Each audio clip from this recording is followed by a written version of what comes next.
What do you do when you find out your wife has become an internet meme and hypocritical? These were just some of the thoughts that ran through my head as I watched the video I had just downloaded from my home server. I watched this video early this morning while sitting in one of our data centers, waiting for updates to complete on several of our servers. Let me explain a little more. My name is Jim Fielding, and I work as an IT specialist for a bank with branches throughout the state. I've been married to Donna for the last 5 years, and until recently, I thought we had a good, stable family. We even started talking about starting a family. But unfortunately, this was not destined to happen. Until recently, Donna ran a fairly prestigious beauty salon in the city center. What happened, you ask? It's simple: the coronavirus pandemic. Donna's salon, like many other businesses, had to close.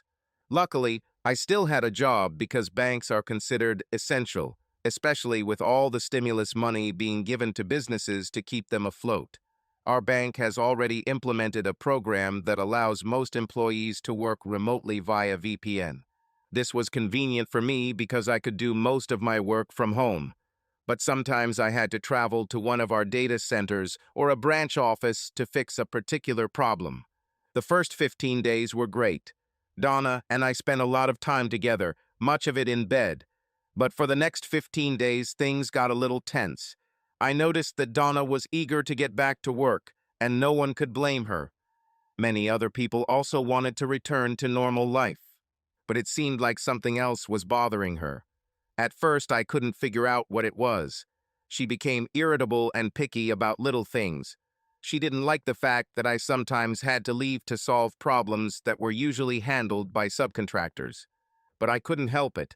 The bank decided to reduce its use of subcontractors during the pandemic to reduce costs. This meant that I sometimes had to drive up to 150 miles to, for example, replace the battery in a branch office ups or manually update software on server machines. It was during this second 15-day period that I began to notice some changes in Donna. First of all, there were a few times when I thought I smelled men's cologne when I got home. I didn't use such things, so I naturally wondered where it could have come from. I thought maybe the smell was coming from Donna, but that would mean she must have been in contact with another man. No, I thought, my Donna would never do this. Perhaps she invited someone into the house while I was away, I thought, but she never said it was so. Over time, as the lockdown continued, the changes became worse.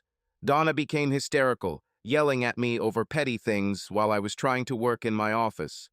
The state health department then issued a series of new rules and guidance on social distancing, mask wearing, and other measures.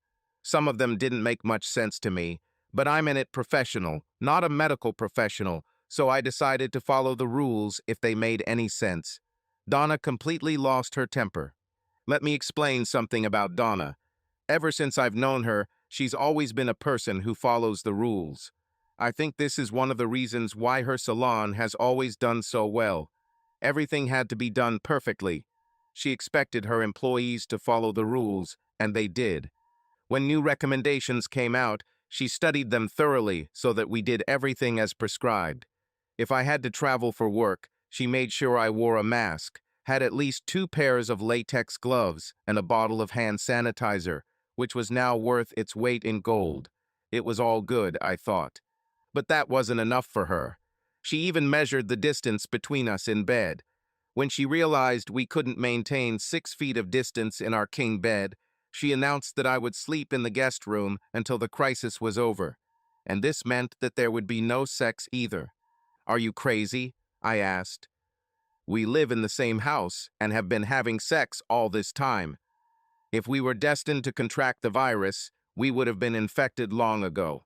This is temporary, she said. Besides, you know that you can be a carrier of the virus and not have symptoms. Listen, you touch all sorts of things there.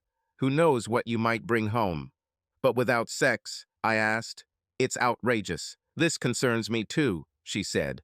I don't like it any more than you do, but rules are rules. And we must comply with them. But it didn't end there either. As someone who lives by rules, Donna has decided that we can no longer share the bathroom or eat together at the table because it violates the 6-foot distance. Wearing heavy latex gloves, she divided the dishes into 2 piles, one for me and one for her.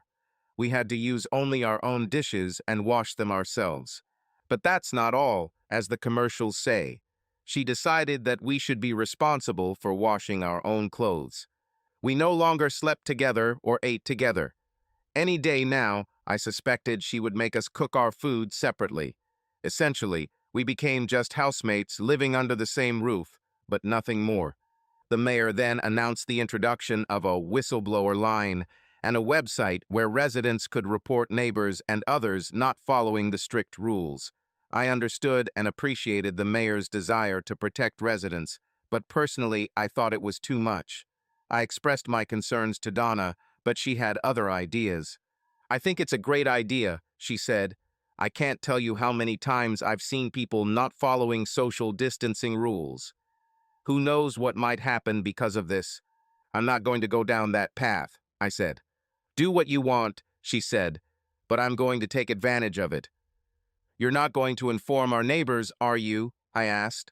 I considered many of them good friends, and the last thing I wanted was for any of them to get in trouble for breaking the 6-foot social distancing rule. "It's for their own good," Donna snorted. "If they don't take care of their own health and well-being, then someone else should." "But Donna, we will have to live near these people, even after the pandemic is over," I said.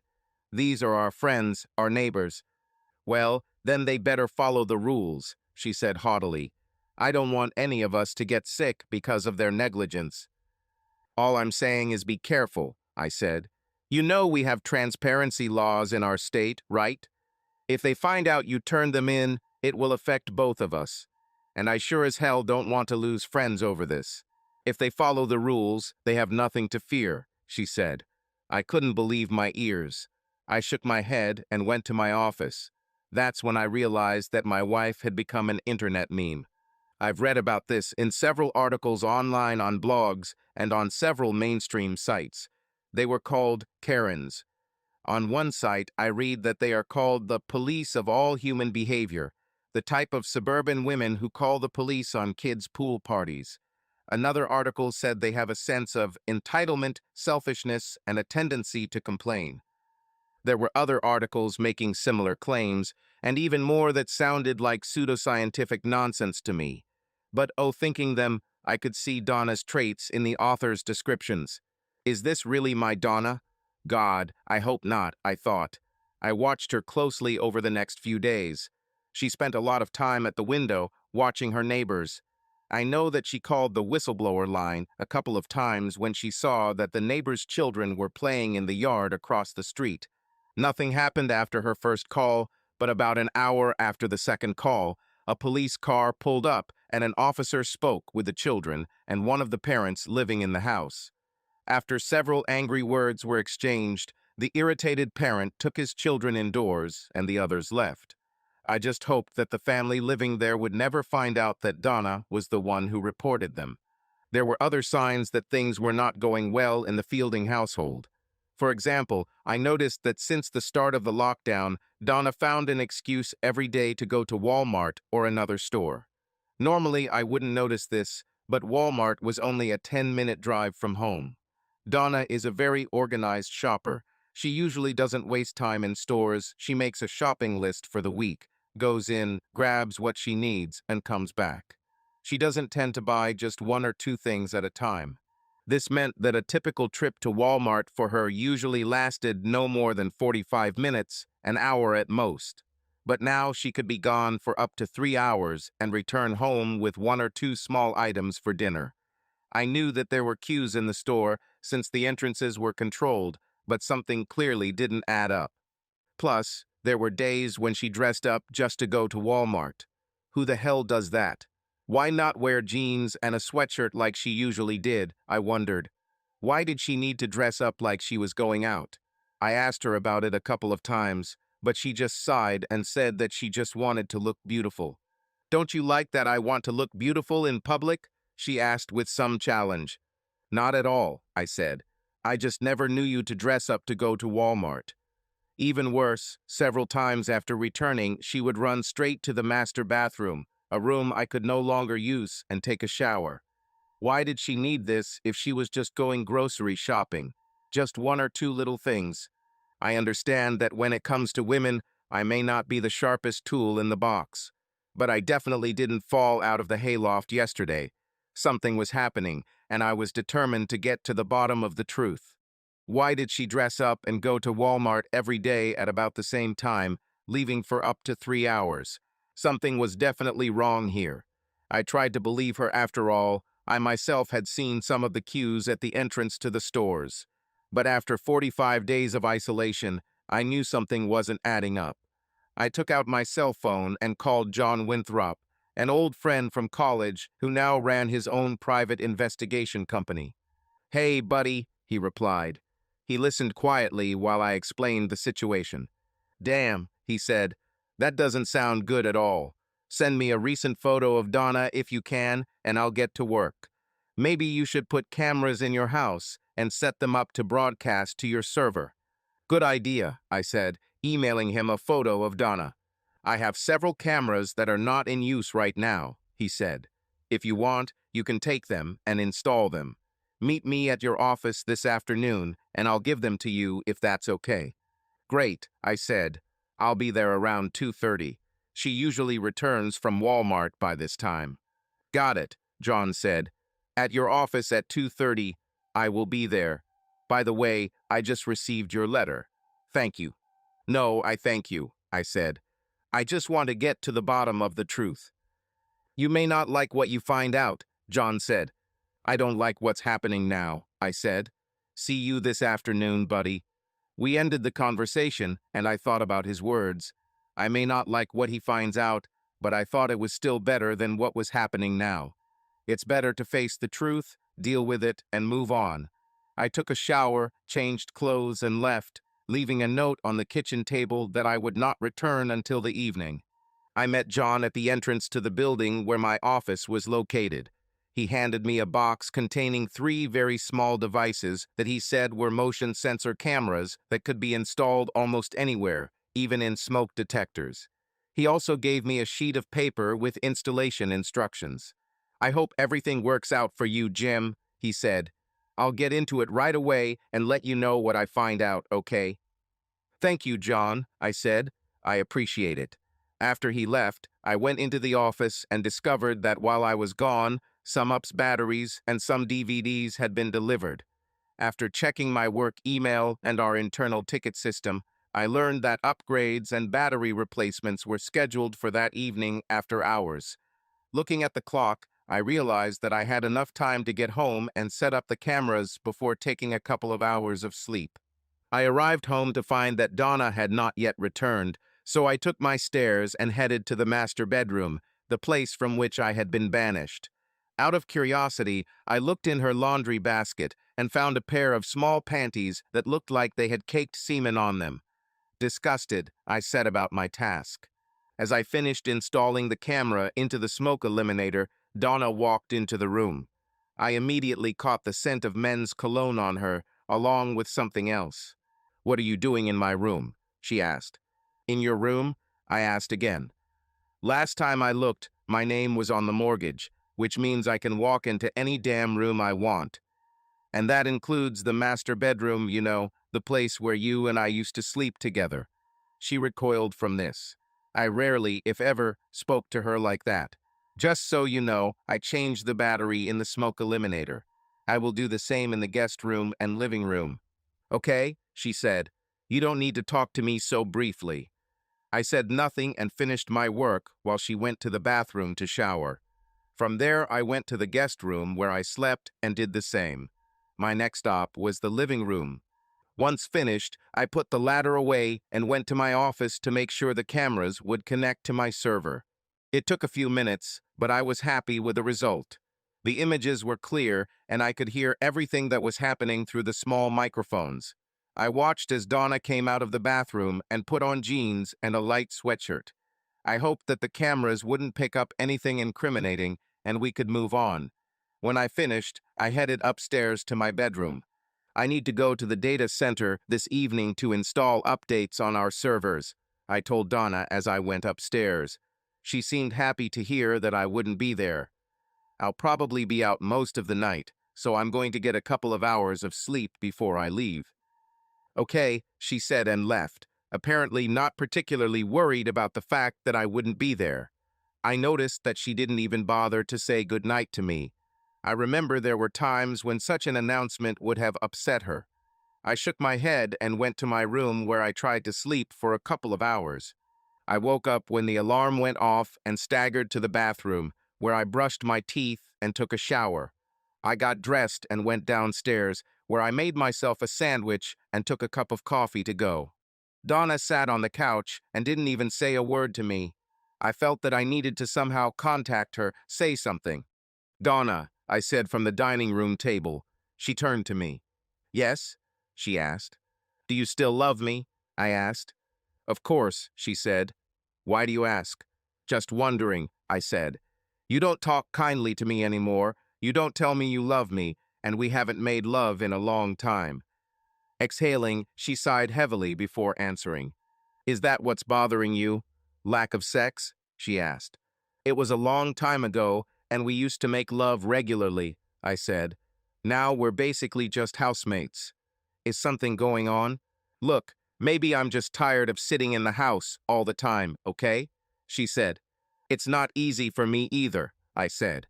"I'm just worried that we're growing apart." She nodded. "Maybe you're right," she said. "Sorry if it seems like I haven't been myself lately. Maybe when all this is over, we can go somewhere for a good vacation." "Yes, that would be great," I said.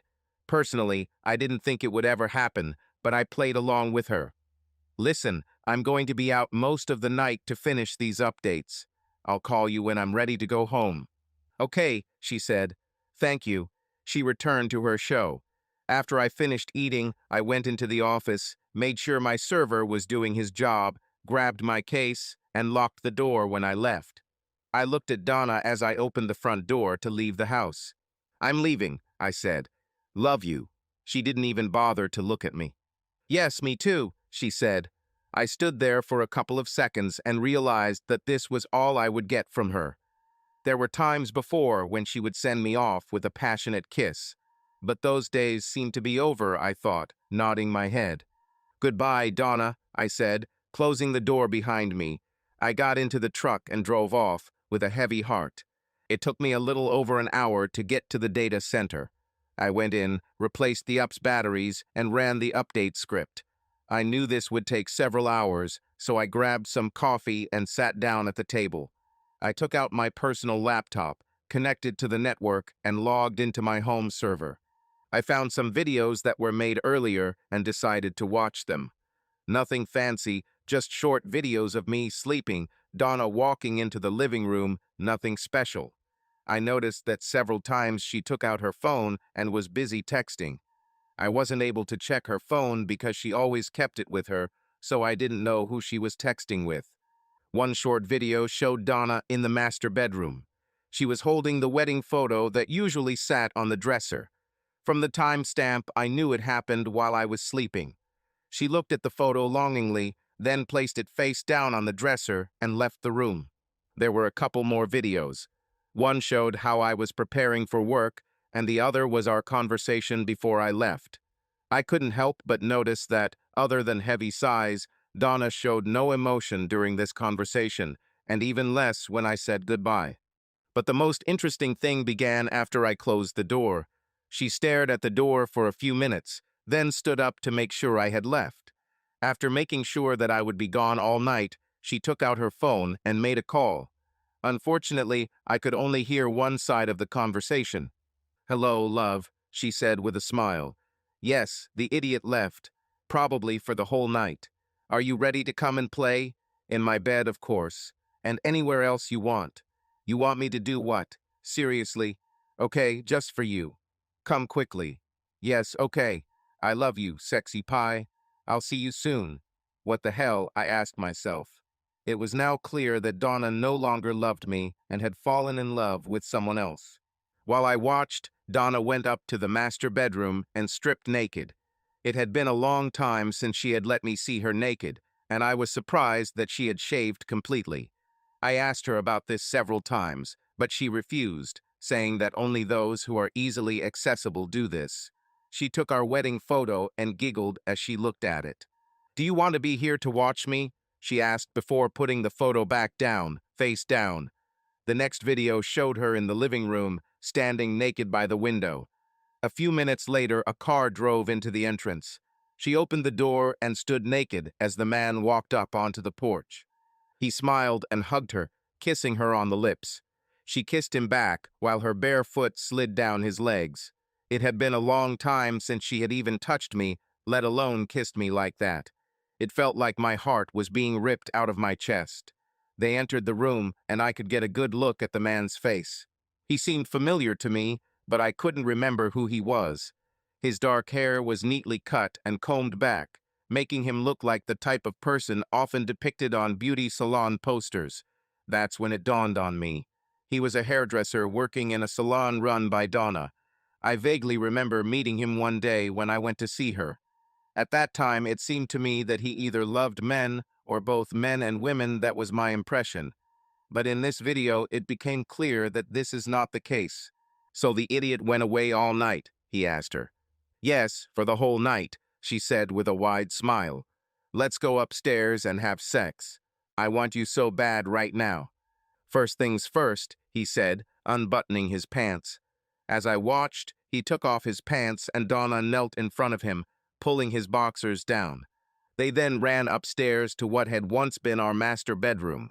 The video ended, and I saw that another one had just been saved to the server, so I opened it. This video continued where the previous one left off. Donna and her lover were in the bedroom, and she lay down on the bed. "Take me now," she demanded. "As you wish," he said. "Do you really want to do this in your marital bed?" "This is no longer our marital bed," she said. "I kicked him out of the bedroom, just like you suggested. Now this is my bed. Or better yet, our bed, yours and mine." This explains a lot, I thought. They clearly planned all of this. "It's a shame that Weakling isn't here to watch a real man have you," he said with an evil grin. She was laughing. "Maybe later," she said. "Forget about him. Right now, I need you to take me." I cannot describe the emotions that overwhelmed me as I watched and listened to them humiliate me in my own home, in what I considered my marital bed. Part of me was sad at the loss of what I once thought was a beautiful thing. Another part of me was furious with blind, seething hatred and rage. After all the years I gave to her, supported her, and cared for her, this is the gratitude I receive. It's probably a good thing I wasn't around when this happened, I thought. I probably would have grabbed the gun and killed them both on the spot. But that would mean I would be sent to prison, and I didn't want that. It's amazing how much a person's feelings can change in such a short time. At this point, I didn't see Donna as my soulmate. She definitely wasn't my wife. For that matter, it was difficult for me to even think of her as a woman. She was just a self-centered, narcissistic jerk, and I hated her to the core. I needed to get away from this before I went crazy. I stopped the video and left the data center. I went to the store and bought a couple packs of cigarettes and 6 packs of cola. I would buy a beer, but I still had work to finish, and I needed to get home. It had been years since I smoked, but I felt like I needed one before I quit smoking completely. I sat in the truck and smoked a cigarette before heading back to the data center, thinking about what I needed to do. Divorce was an easy task, but it would not be enough. I needed to get back at Donna and her idiot lover for what they put me through. But what could I do to avoid going to jail? I went back and checked for updates and then sat back down to finish watching the video. I've read stories where guys talk about how excited they are to see their sexy wives having sex. This didn't happen to me, thank God. Sure, Donna was a sexy woman, but what I felt watching them was not excitement, but pure hatred. What was worse than watching the two of them have sex in the master bedroom that used to be just for Donna while I listened to what they said. "Do you want me to get you pregnant?" he asked. "Yes, baby, get me pregnant. Lift me up," she said. "What about your weakling husband?" he asked. "What about him?" she asked mockingly. "I'll make him think it's his, and he'll have to pick it up." "I like this idea," the man said. Here it is. God, you're evil, he told her. That's why you love me, isn't it? She asked. I cried. I screamed angry. I wanted to throw my laptop against the wall. I couldn't believe that the woman I promised to love until the end did this to me to the S. I swore that no matter what it took, I would take revenge on both of them. While I was watching the video, they both snuggled together in my bed. So tell me, Donna, he said, why don't you just divorce this asshole and come live with me? Oh, come on, she said. You think I'll give this up to live in this little trailer you call home? Look, I love you and I love sex, but I can't afford to divorce him right now. I need money. So I thought, that's all I am to her now. Meal ticket. Well, to hell with this noise. I paused the video and went online to check our account. I did everything as usual, opened a new account in just my name and put half of all our money into it, then paid off and canceled our joint credit cards. I also went to our online HR page and removed her name from my retirement account. I would have removed her from my insurance, but was unable to do so because it was not open enrollment and I did not have a final decree of divorce as per the rules HR laid out for us. I also did everything I could to separate her from me financially, one of the benefits of working at the same bank that held our account. I started the video again. So you're telling me that as soon as this pandemic is over and we get back to work, you'll divorce him? He asked. Yes, she said. By then I'll have more money saved up and I'll be able to sue for emotional abuse or something like that. I'm sure I can find the shark that will kill him. Not if I find him first, bitch, I thought. Oh, looks like he's coming back to life, she cooed. When they were finished, they lay back on the bed and snuggled together some more.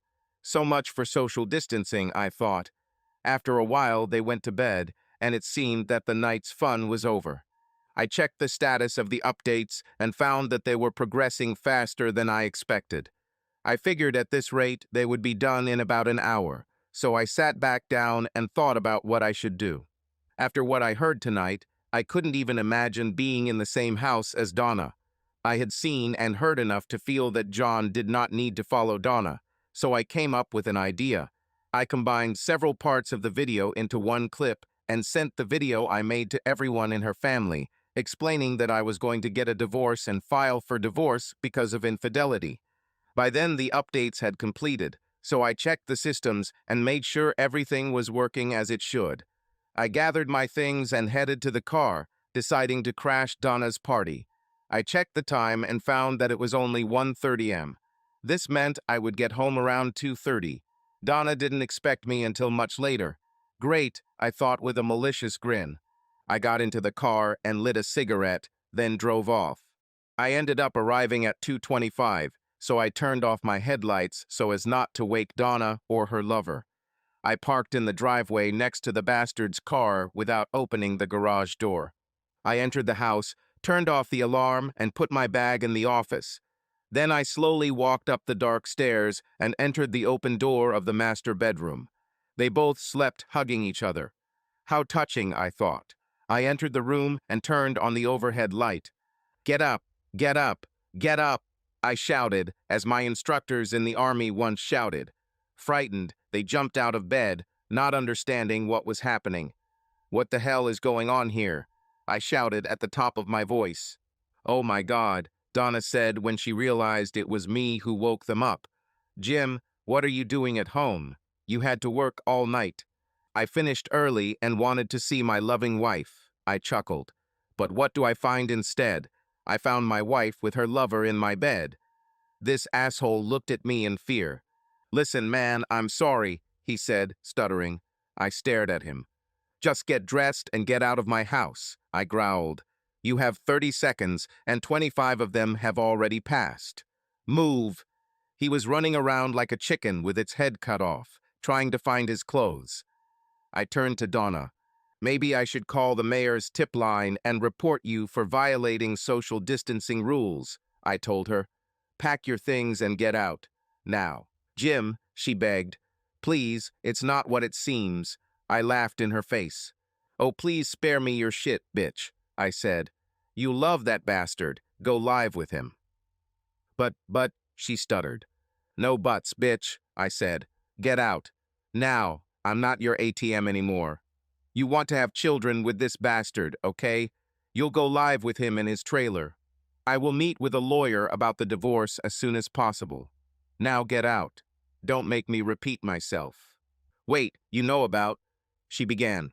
I saw and heard everything you two said and did tonight, bitch, I said. Her eyes opened wide, realizing my words. And right now you're making me want to puke. She started crying when she realized what I said. Stop crying, bitch, I snapped. Pack your things and get out. Anything you leave behind will either be burned or thrown away. You can't be serious, she cried. Oh, as serious as I can be, I said. I loved you unconditionally, and you repaid me with lies and crap by cheating on me with that bastard. Right now, I hate you with every fiber of my being. I don't want to see your filthy face anymore. Is this clear enough for you?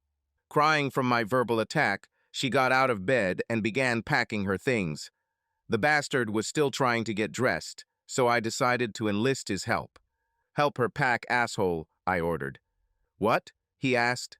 Are you stupid and deaf? I asked. I said you could help her pack her things. I'll get some trash bags and you can start putting her shit in them. You're part of this show, so do your part. I went downstairs and came back with a bunch of big plastic trash bags. I threw them on the bed soaked in cum. Now get to work, I said. You have 5 minutes. Then everything else will be thrown away or burned. A few minutes later, Donna and her lover carried out several bags of her belongings, placing them in their cars. I found her purse and pulled out the house key, then pulled the garage door opener out of her car. I took off my wedding ring and placed it in Donna's hand. She looked at me with tears in her eyes. You don't want him? She asked. I shook my head. No, I said. No more. Now go away. I'm guessing you'll be living in the bastard's trailer, so I'll serve you a summons there. Just leave me the address so I can give it to my lawyer. She wrote the address on a piece of paper and gave it to me. Sorry, she said. Yes, I said. You really are, and I regret that I ever met you. Crying, she left the house. I watched her and the bastard drive away. I closed the door and locked it. Exhausted, I lay down on the sofa and fell asleep. It was almost 8 a.m. when I woke up.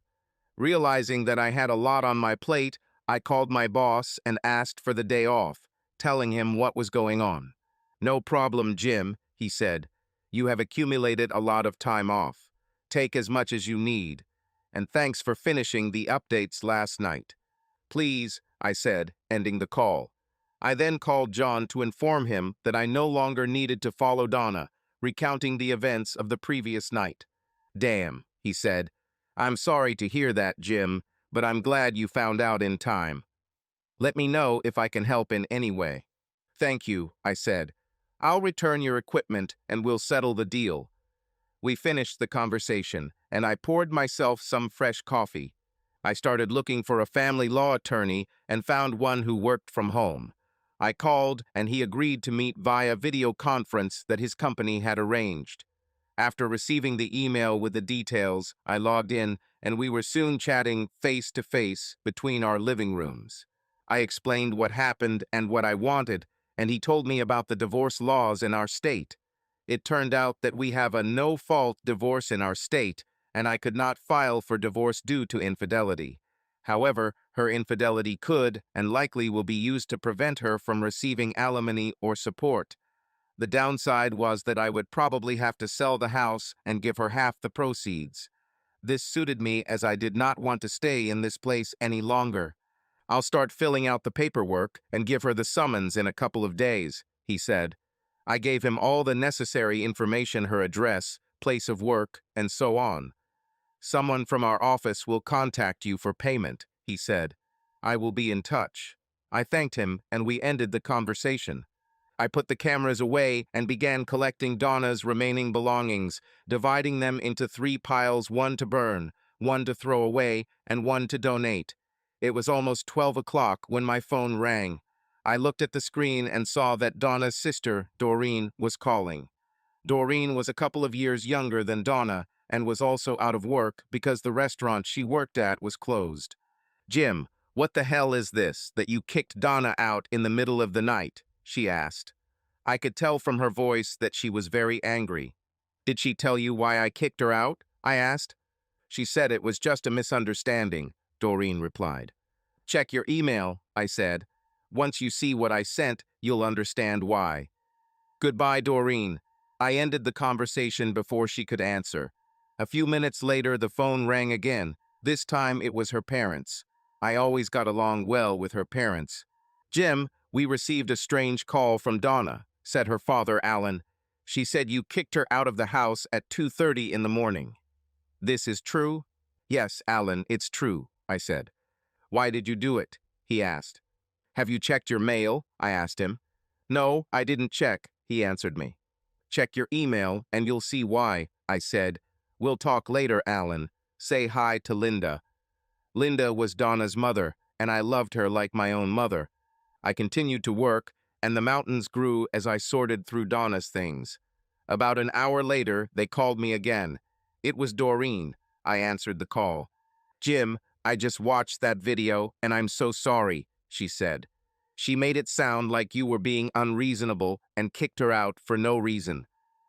Do you know who it is with her? I asked. Yes, this is Ronnie, she said. He worked at Donna's hair salon until it closed.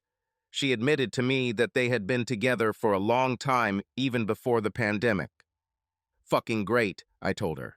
Listen, she asked me to pick up some of her things, Doreen said.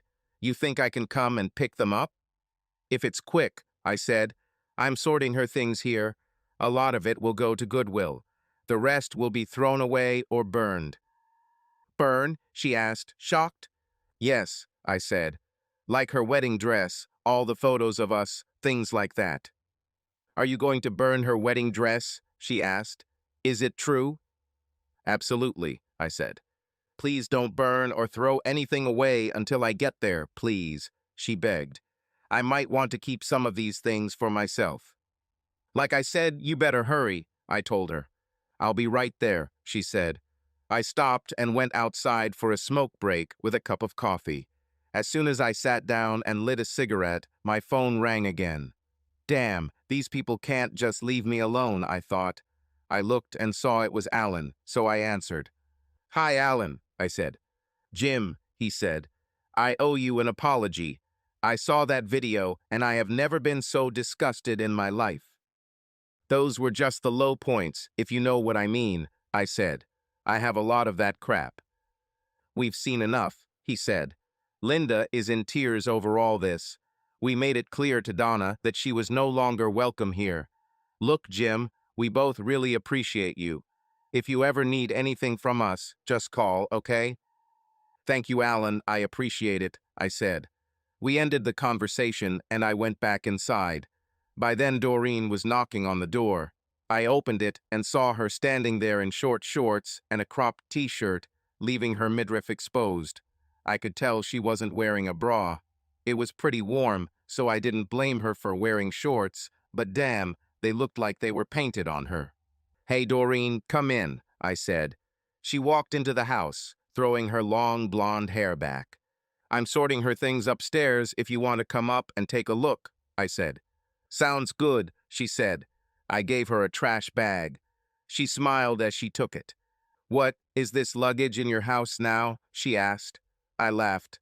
For her, yes, I said. And she's also happy that I use a clean bag. She laughed too. We went upstairs and she looked at the piles of things, throwing a lot of things into the bag.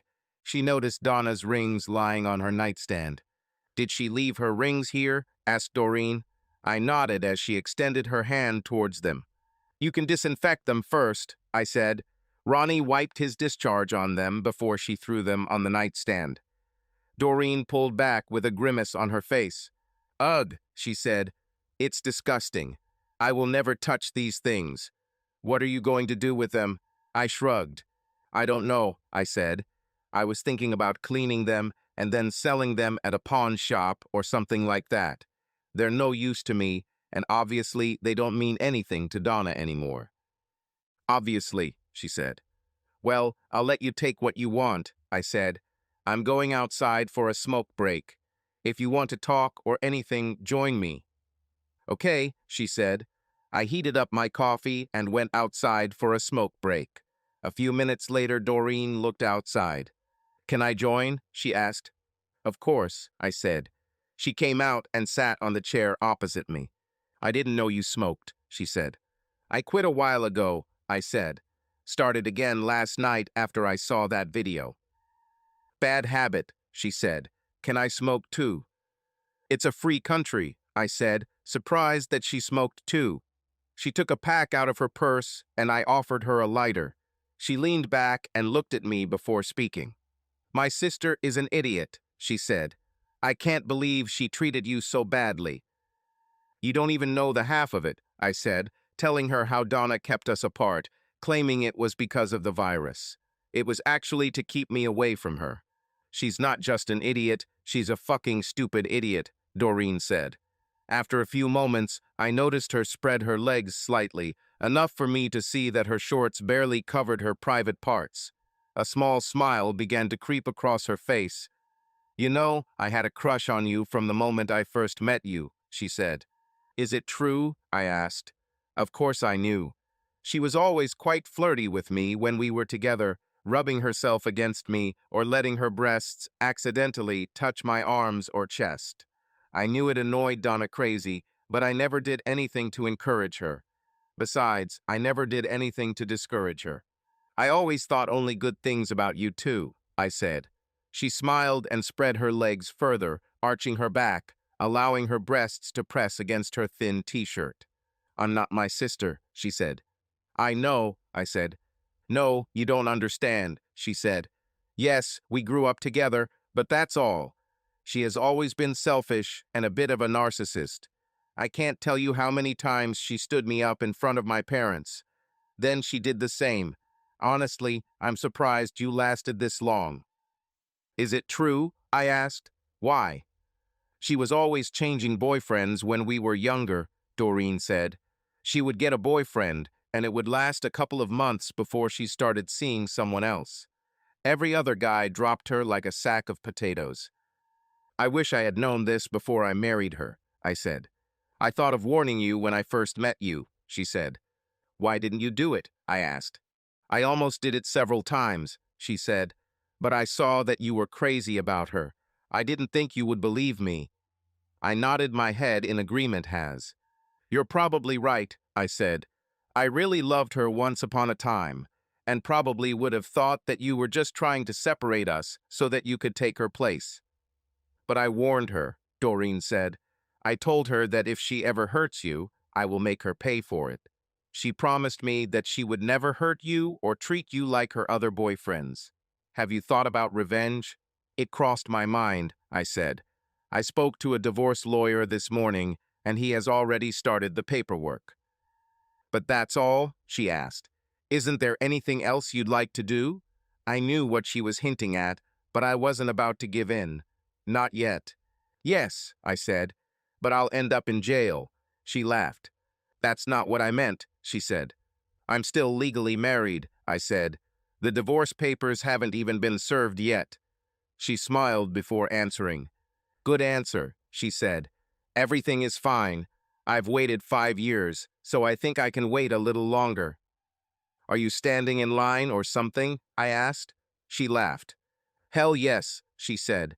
Donna seriously screwed up, but like I said, I am not my sister. I've always been a one-man woman. Always. I smiled back at her. I'm glad to hear that, I said. But I'm a little surprised. I thought you'd have a line of men. No, she said. Most of the guys I know are either narcissistic bastards or mama's boys. It's a pity, I said. Not really, she said. The truth is that none of them compare to you. I only want to know one thing. What exactly? I asked. Is there any chance you'll take her back? She asked. I shook my head. No, I said. Not a chance. She burned that bridge completely last night. Too bad for her, I suppose, Doreen said. She looked at her watch. I have to go. I promised Donna I'd return her things to her this afternoon. Is there something you want me to tell her? Tell her I spoke to the lawyer this morning, and she can expect to receive the documents in a couple of days, I said. I'll tell her, she said, standing up. I'm really sorry for what she did to you. Thank you, I said, but I can handle it. I know, she said, hugging me. Let me give you something to distract you. I wanted to say something, but suddenly I found myself in the deepest, most sensual kiss with the softest lips I have ever felt. Our tongues wrestled for a while she pressed herself against me. I felt my manhood begin to react as she moaned into my mouth. She broke the kiss and brought her finger to my lips. Just a taste of what's to come, she said. Are you on Skype? She asked, stepping back. Yes, I am, I said. I wrote down my Skype login and gave it to her. Okay, she said. I'll Skype you tonight and tell you how it went, okay? Yes, I'll wait, I said. I helped her carry the rest of Donna's things to her car and kissed her when she got inside. I watched her drive away and then went back inside. I hoped that I was not jumping from the frying pan into the fire, but I did not see any signs of deception in her behavior. I grabbed another soda and headed to the back door when the phone rang again. This time it was Donna. What the hell does she want, I thought. What do you need? I asked, answering the call. You bastard, she screamed. How could you do this to me? Do what, bitch? I asked. You know what? She screamed. You sent this terrible video to my parents and sister. Now they all hate me. Why did you do that? Why do you think, bitch? I answered. As far as I remember, you were the one who cheated on me. It was you who lied to me and stabbed me in the back. I loved you exclusively for years, and you do this to me. Did you really think I'd be raising Ronnie's baby? Go to hell, bitch. And on the horse that she arrived on. Stop calling me that, she said. I knew she hated that word, and that's why I used it, but I didn't care. Why? I asked. Isn't that who you are? A useless, worthless, lying, cheating bitch? Face it, bitch, that's all you've ever been and all you'll ever be. We're done. I spoke with a lawyer this morning, and you can expect to receive your divorce papers within a couple of days. Meanwhile, I don't want to hear or see you again. Jim, please, I'm begging you, she cried. I'm so sorry for what I did. We can survive this. No, we can't, I said. You destroyed me with your cheating, and I am not going to put up with your bullshit anymore.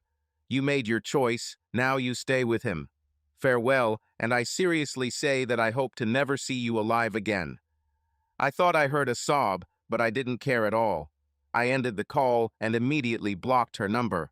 Later that evening, Doreen contacted me via Skype. She said that Donna was not too happy with the state of her things. It's a pity, I thought. I told Doreen about Donna's call, and she had a good laugh. This will teach her a lesson, she said. We talked a little more before we ended the call. I thanked her for everything she did and told her it meant a lot to me. It makes me happy, she said sweetly. I will be in touch. We said our goodbyes, and I began to fantasize about making love to Doreen. The next day, I finished sorting through the rest of Donna's things. I cleaned her rings, then gathered up a bunch of junk destined for Goodwill and loaded it all into the truck, stuffing it in trash bags. After I dropped off the bags, I went to a pawn shop and sold her rings, getting only a fraction of the price I paid 5 years ago. Well, I thought, if Donna wants them, she can go and buy them back. I even mailed her the receipt from the pawn shop to Ronnie's trailer so she could pick them up if she wanted. I figured she'd get a receipt in a day or two, so she'd still have a chance to pick them up if she wanted. I'm not completely heartless after all. I called John and made arrangements to return the surveillance equipment he had given me. When I got home, I took the bed apart and put it out in the front yard along with the dresser and nightstands. I put up a sign, free. After a couple of hours, everything was sorted out. I collected the remaining things, including her wedding dress and all the photographs of her, and took out eat them in the backyard. I pulled a 50-gallon drum out of the garage, filled it with all this stuff, doused it all in gasoline, and set it on fire. I stayed near the barrel until it was all burned to ashes, then made sure the fire was completely out and put the lid on the barrel.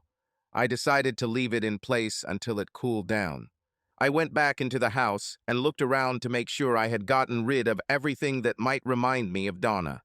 The house looked a little empty, but I decided it was worth it to not have to think about her. By this time, it was already evening, and I was exhausted, so I fried myself some sausages and watched a little TV before going to bed. The next day, I allowed myself to sleep a little, but still managed to get a lot done. I opened the windows in the now empty master bedroom to air it out, then took some putty and filled the nail holes. I took a carpet cleaning machine and cleaned the carpet as best as I could. It was already late evening when I finished with all this. I was in the garage putting the carpet cleaner out when I saw Ronnie's car pull up to the house. I opened the garage door and grabbed the baseball bat that was sitting by the back door. I stood by the open garage door and watched them get out of the car and head towards the front door. I went out and stopped them. "What do you need?" I asked. Donna looked at me and held up 2 envelopes. "What nonsense is this?" she asked. "If I'm not mistaken, these are divorce papers," I said. "Sign them and send them back.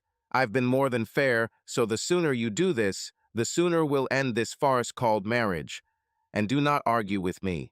I'm ready to use all the videos I took as evidence." "What is this?" she asked, holding up a smaller envelope.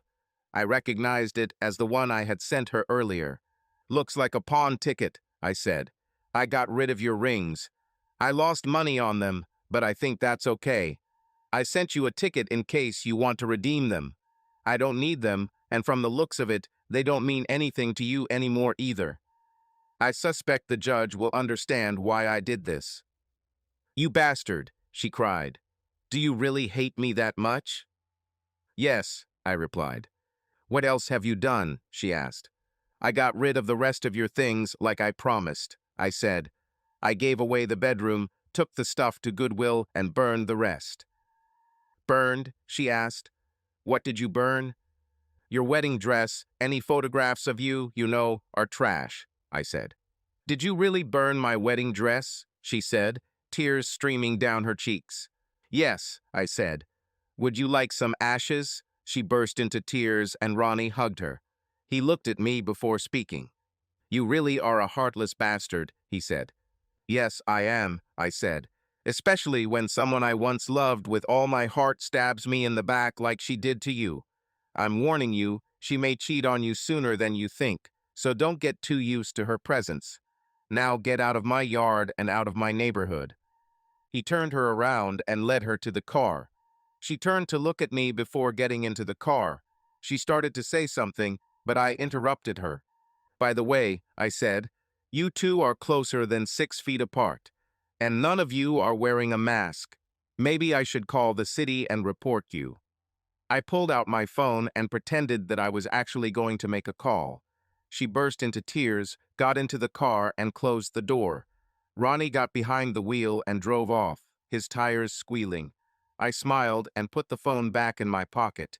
I thought she would probably fight for a divorce, so I was surprised when I received a call the next morning from my lawyer saying that she had signed the papers and submitted them to his firm.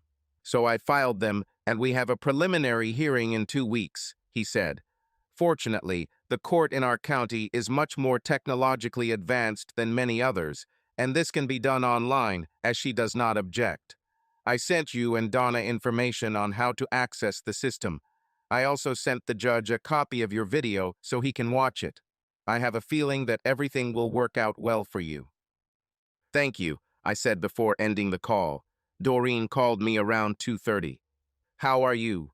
I heard Donna was served with papers," she said. "Yes, that's true," I said. "The lawyer called and said that she signed the documents and returned them. We have an online court hearing in 2 weeks."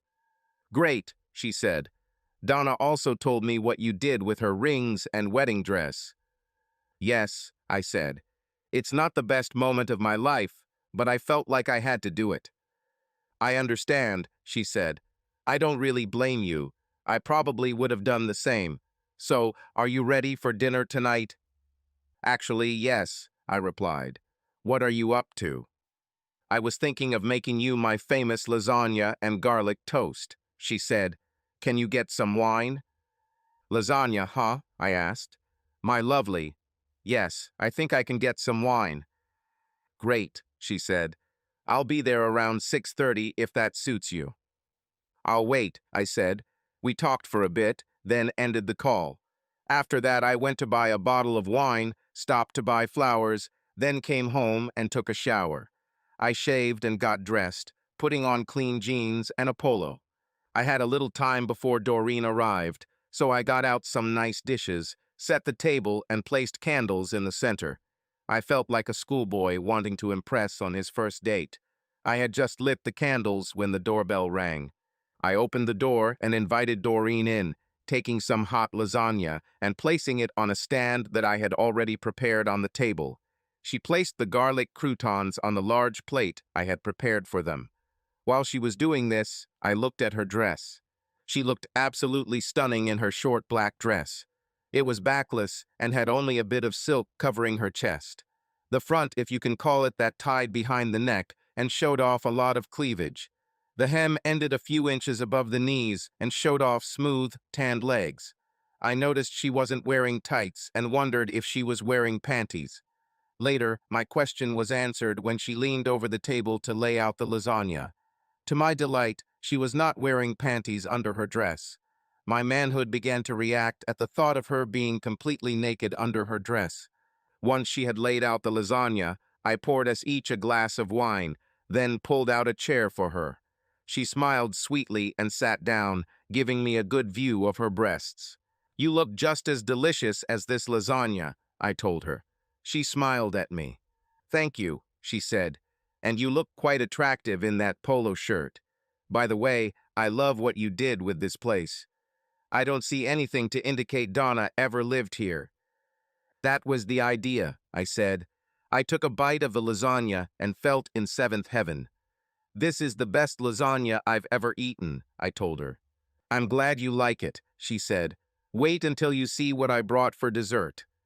Dessert? I didn't see her bring anything else. I was confused for a second, but then it dawned on me. "Uh-huh," I said to myself, mentally slapping myself on the head. It just dawned on me what she meant, and I smiled at her, straightening my pants. Yes, I understood what she meant. After we ate, Doreen helped me clear the table. When we finished, she turned and looked at me. Raising her hand, she untied the dress around her neck and dropped it to the floor. When she came out, I saw that she had taken off her sandals while we were eating. It took me a few seconds to realize that I had actually stopped breathing. Standing in front of me was the most beautiful woman I have ever seen in my life, and she was completely naked, offering herself to me. "What's the matter?" she asked. "Have you never seen a naked woman before?"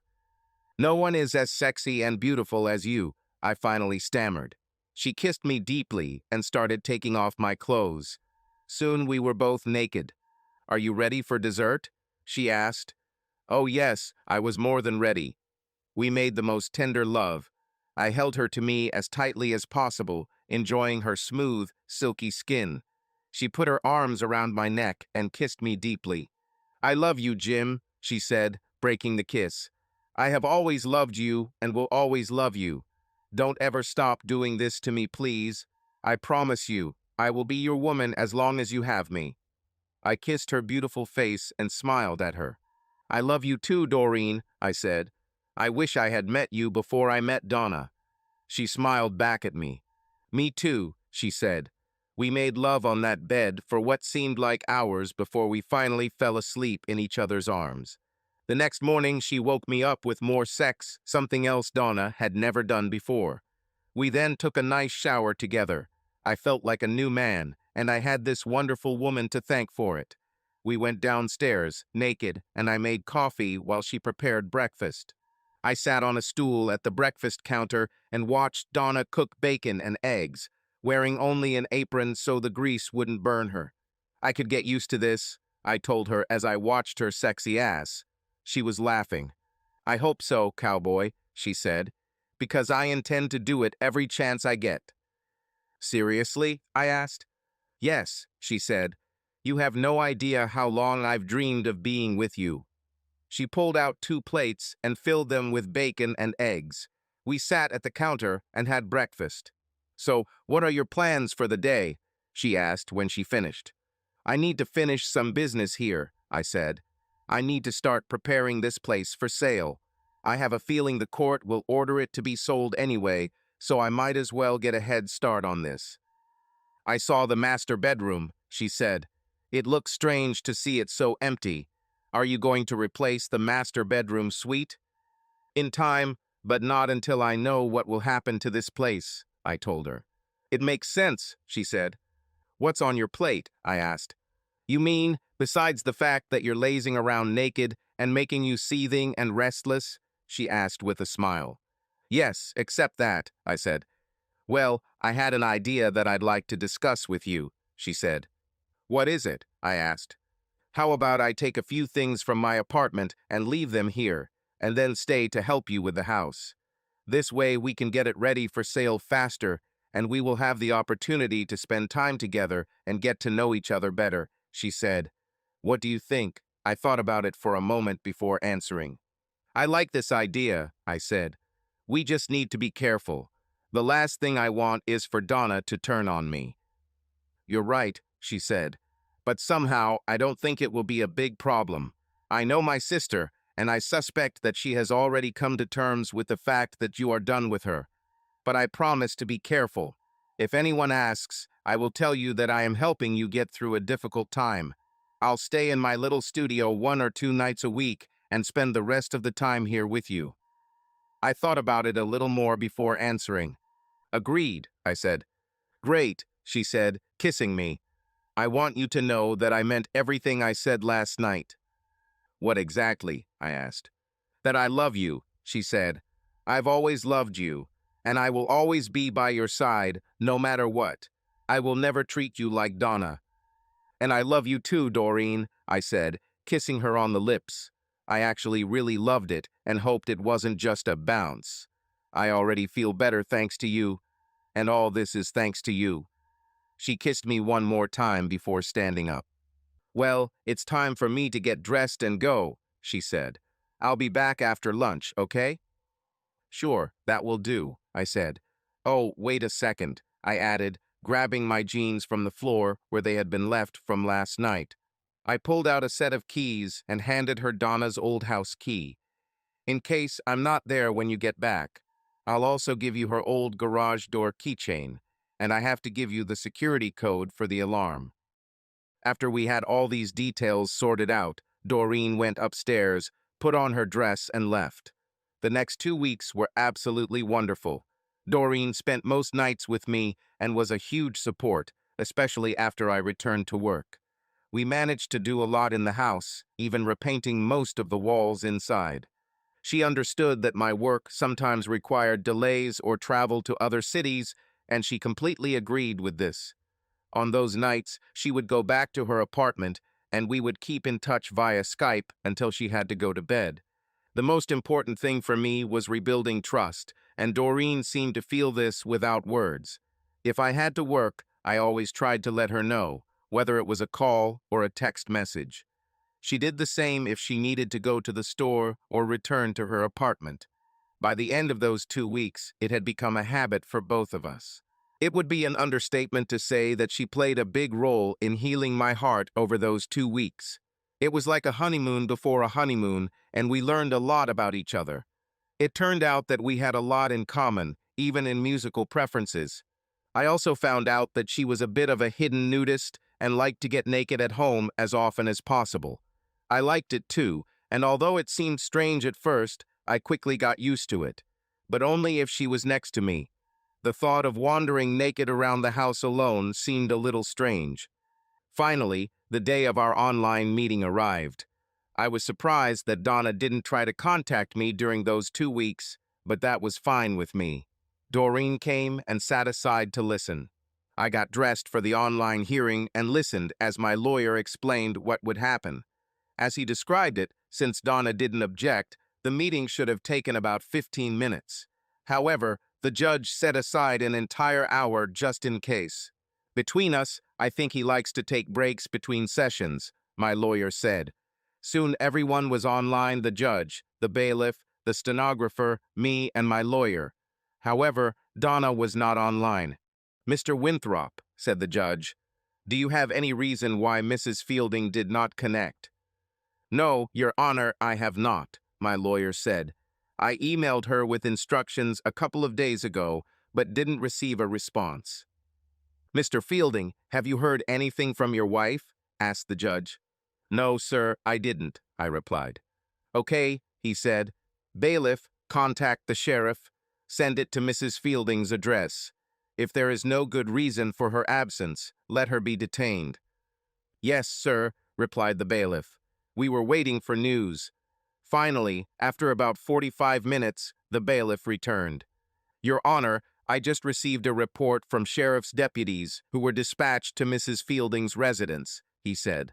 According to them, both Mrs. Fielding and her companion were found dead. A forensic expert has been called. I see, said the judge. Thank you, bailiff.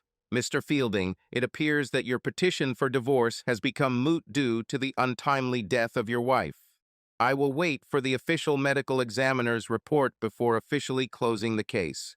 In the meantime, please accept my and the court's condolences for your loss. Thank you, Your Honor, I said. The judge, bailiff, and stenographer left the call, leaving me and my lawyer. I'm sorry about that, Mr. Fielding, he said. If you want, I can take care of your wife's inheritance. I guess she didn't have a will. No, she didn't, I replied. Thank you. I hugged Doreen, who was crying over Donna's death. I also felt some regret. Thanks to Doreen, I no longer hated Donna, but I still hated what she did. Then I remembered telling Donna that I hoped to never see her alive again, and I felt a pang of guilt. This was said in anger, but it still ate me up. A couple of weeks later, the state began to reopen and life began to return to some semblance of normalcy. Autopsies on Donna and her lover showed that both died from coronavirus. However, the medical examiner found that both had taken large amounts of drugs. The medical examiner also reported that Donna was pregnant. Without a doubt, her lover's child. For some reason, none of them thought to go to the hospital. I agreed to attend the funeral mainly to support Doreen and her parents. Luckily, I had taken out a life insurance policy on both Donna and myself through the bank, so her final expenses were fully covered. Alan and Linda were delighted to hear that Doreen and I were together as a couple. I'm still not sure where our relationship will lead, but I suspect I'll propose to her soon. Now she's showing me how much she loves me, and I have to admit, I love it. So, if I may, I'm going to focus on this beautiful woman for a while. Subscribe to our channel so that your love doesn't cheat on you, and go ahead and listen to the next story, because this story is nothing compared to the next one. If you're under 18, don't even think. Click to the next one. Click to the next one. Click to the next one. Click to the